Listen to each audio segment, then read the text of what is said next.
గురుచరణం భవహరణం శరణహృదాభరణమాత్మసుఖకరణం మరణభయాదుత్తరణం తరుణారుణకిరణవరణమహమీడే. ఓం శ్రీ సద్గురు పరబ్రహ్మణే నమః. పంచీకరణలో ఈరోజు స్థానాల వివరాన్ని తెలియజేస్తున్నారు. దీంట్లో అగ్ని భాగం అంటే అగ్ని భాగానికి వచ్చాం. శ్రోత్రానికి శబ్దం వినటమే విషయం. దీనికి దిక్కులు అధిదేవత. స్థానం ఏమిటంటే శ్రోత్రము అంటే చెవి.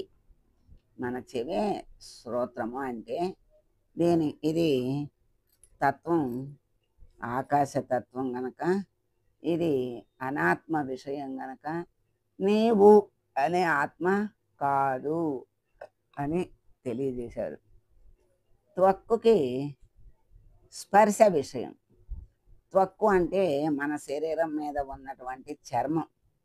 దాంతో మనం స్పర్శల్ని తెలుసుకుంటాం. ఈ శబ్దం 10 దిక్కుల నుంచి వచ్చేటువంటి శబ్దాన్ని మనం చెవు ద్వారా వింటాం. ఈ త్వక్కు ద్వారా 5 రకాల స్పర్శల్ని మనం తెలుసుకుంటాం. 5 రకాలంటే మెత్తన, గట్టి, చల్లన, వేడి, ఇవి కాకుండా మిశ్రమము అంటారు. 5 పంచవిధ స్పర్శలను తెలుసుకుంటుంది ఈ త్వక్కు. దీనికి వాయువు అధిదేవత, వాయుతత్వం. ఇదంతా అనాత్మ విషయం గనక నీవను ఆత్మ కానేరదు అన్నారు. చక్షువు అంటే కన్ను. ఈ కంటి ద్వారా మనం అనేక రూపాలని తెలుసుకుంటున్నాం. ఆ రూపాలు కూడా దశవిధ రూపములు అంటారు. దశావతారాల్లాగా దశవిధ రూపాలు అని చెప్తారు. ఆ రూపాలను మనం కంటితో చూస్తున్నాం. మన కంటితో చూడాలి అంటే ఈ సూర్యుడనే అధిదేవత యొక్క వెలుగు ఉంటే గాని మనం చూడలేము. కనుక కంటికి అధిదేవత సూర్యుడు. తత్వం అగ్నితత్వం. ఇది అంతా కూడా అనాత్మ విషయం, కానీ నీవు అను ఆత్మ కానేరదు. జిహ్వకి రుచులు అంటే రసం, రుచులు తెలుసుకోవటమే విషయం. రసం అంటారు దాన్ని. జిహ్వ అంటే నాలుక. ఈ నాలుకకు షడ్రుచులు తెలుసుకునే శక్తి ఉంది. ఈ సృష్టిలో ఈ 6 రుచులు తప్ప ఇంకో రుచి లేదు. వీటి యొక్క సమ్మేళనం కానివ్వండి, లేకపోతే ఏదైనా కానివ్వండి, ఈ 6 రుచులే ఉన్నాయి. తీపి, కారం, ఉప్పు, పులుపు, చేదు, వగరు. ఈ 6 రుచులని నాలుక ద్వారా తెలుసుకుంటున్నాము. ఈ ఎవరి ద్వారా తెలుసుకుంటున్నామంటే ఈ వరుణుడు అనే అధిదేవత ఉండటం వల్ల ఈ నాలుక ద్వారా మనం షడ్రుచుల్ని తెలుసుకోగలుగుతున్నాం. ఇది జలతత్వం కనుక నీవను ఆత్మ కానేరదు. ఇదంతా అనాత్మ విషయం, నువ్వనే ఆత్మ కాదు అని చెప్తున్నారు. ఘ్రాణానికి గంధం విషయం. అంటే ఘ్రాణము అంటే ముక్కు వాసనల్ని చూస్తుంది. ఎన్ని వాసనలు ఉన్నాయి సృష్టిలో అంటే 3 వాసనలు. ఒకటి మంచి, ఒకటి చెడు, మిశ్రమం. ఈ త్రివిధ గంధాల్ని వాసన చూసేది మన ముక్కు. ఈ వాసనలను చూసే శక్తి ఈ అశ్విని దేవతలనే అధిదేవతలు ముక్కు యందుండి ముక్కుకి ఆ శక్తినిచ్చి వాసనలను గ్రహించే శక్తినిచ్చారు. వాసన గ్రహిస్తోంది. ఇదంతా చెప్పి ఇదంతా కూడా అనాత్మ విషయం, నీవు అనే ఆత్మ కాదు అని మనకి తెలియజేస్తున్నారు. శ్రోత్రం అంటే చెవు, చెవుకి శబ్దం విషయం, దిక్కులు అధిదేవత, తత్వం ఆకాశతత్వం. త్వక్కుకి స్పర్శ విషయం, మరి వాయువు అధిదేవత, తత్వం వాయుతత్వం. ఇది అనాత్మ విషయం గనక నీవను ఆత్మ కానేరదు. చక్షువుకి రూపం విషయం, సూర్యుడు అధిదేవత, తత్వం అగ్నితత్వం. ఇది అనాత్మ విషయం కనుక నీవను ఆత్మ కానేరదు. జిహ్వకి షడ్రుచులు రసం విషయం, వరుణుడు అధిదేవత, తత్వం జలతత్వం. ఇది అనాత్మ విషయం గనుక నీవనాత్మ కానేరదు. ఘ్రాణానికి గంధం విషయం, అశ్విని దేవతలు అధిదేవత. ఈ ముక్కుకి 3 విధాలైన వాసనను చూసే శక్తి ఉంది. ఇది పృథివీ తత్వం కనుక ఇది అనాత్మ విషయం, నీవనే ఆత్మ కానేరదు అని ఈ అగ్ని భూతం నుంచి వచ్చినటువంటి జ్ఞానేంద్రియాలు కూడా తమో గుణంతో కూడుకున్నటువంటి సత్వగుణ వేష్టితో వచ్చిన ఇంద్రియాలు ఇవన్నీ కూడా అశాశ్వతమే, అందుకని అనాత్మ విషయమే అని మనకి చెప్పారు. తర్వాత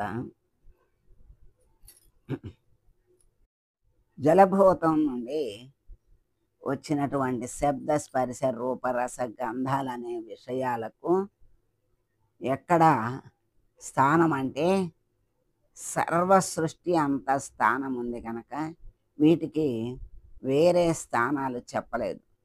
బయట ఉన్నాయి, మన శరీరంలోనూ అంతటా నిండి ఉన్నాయి.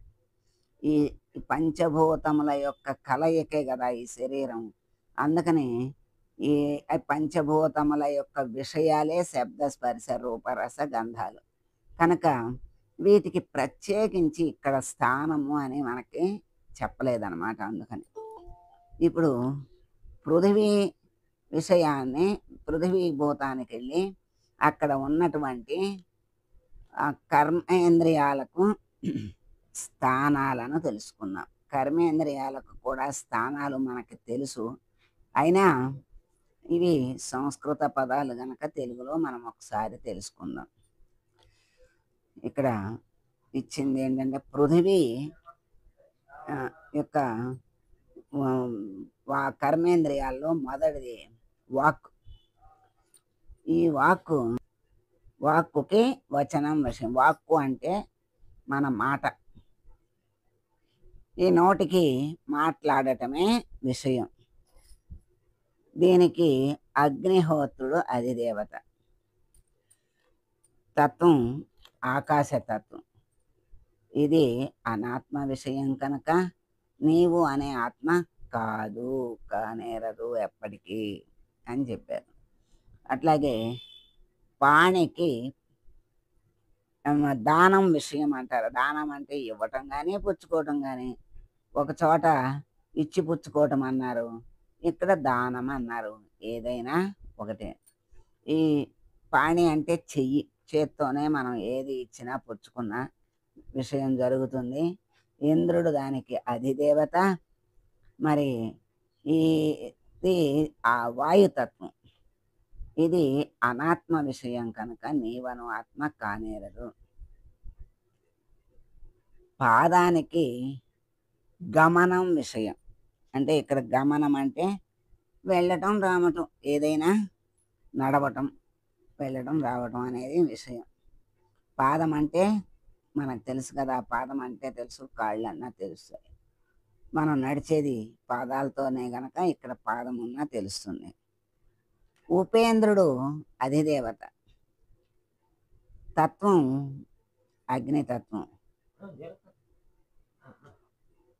ఇది అనాత్మ విషయం కనుక నీవన ఆత్మ కానేరదు. ఇది అగ్నితత్వం.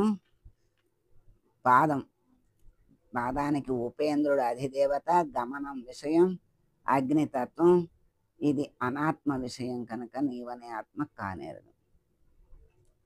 ఉపస్థుకి ఆనందం విషయం, ప్రజాపతి అధిదేవత, జలతత్వం. ఉపస్థు అంటే మూత్ర విసర్జన స్థానం. ఇది జలతత్వం. ఇన్ని చెప్పి ఇదంతా అనాత్మ విషయం, నీవనే ఆత్మ కాదు అని తెలియజేశారు. పాయువుకి విసర్జన విషయం. జీవోపాధి సంబంధమైన విసర్జన అనేది వరకు చెప్పారు. ఇప్పుడు విసర్జన అన్నారు. శరీరంలో అక్కరలేని పదార్థాలన్నిటినీ విసర్జిస్తుంది. మల విసర్జన స్థానం పాయువు. మన లోపల వ్యర్థ పదార్థాలన్నీ బయటికి పంపుతుంది. ఈ అపానవాయువు సవ్యంగా ఉంటేనే ఆ విసర్జన అనేది జరుగుతుంది. దానికి అధిపతి యముడు. ఈ యముడు అనుగ్రహం ఉంటే మనకి జీవితం సాఫీగా సాగుతుంది. తర్వాత దీన్ని బట్టే మన ఆరోగ్యం ఉంటుంది. తర్వాత ఇది పృథివీ తత్వం. ఇది అనాత్మ విషయం కనుక నీవను ఆత్మ కానేరదు. వాక్కుకి మళ్ళీ ఒక్కసారి చెప్పుకుందాం. వాక్కుకి వచనం విషయం. అగ్నిహోత్రుడు అధిదేవత. తత్వం ఆకాశతత్వం. ఇది అనాత్మ విషయం కనుక నీవనాత్మ కానేరదు. పాణికి దానం విషయం. ఇంద్రుడు అధిదేవత. మరి తత్వం వాయుతత్వం. ఇది అనాత్మ విషయం కనుక నీవనాత్మ కానేరదు. పాదానికి గమనం విషయం. ఉపేంద్రుడు అధిదేవత. అగ్నితత్వం. ఇది అనాత్మ విషయం కనుక నీవనాత్మ కానేరదు. ఉపస్థుకి ఆనందం విషయం. ప్రజాపతి అధిదేవత. జలతత్వం. ఇది అనాత్మ విషయం కనుక నీవనాత్మ కానేరదు. పాయువుకి విసర్జన విషయం. మరి యముడు అధిదేవత. తత్వం పృథివీ తత్వం. ఇది అనాత్మ విషయం కనుక నీవను ఆత్మ కానేరదు అని ఈ పృథివీ భాగం అయినటువంటి లో నుంచి వచ్చినటువంటి కర్మేంద్రియాల యొక్క విషయాలను, స్థానాలను, తత్వాలను అన్నిటినీ మనం తెలుసుకున్నాం, తెలియజేశారు. ఈ రోజుకి స్వస్తి చెబుదాం. మంగళం గురుదేవాయ మహనీయ గుణాత్మనే సర్వలోక శరణ్యాయ సాధురూపాయ మంగళం. ఓ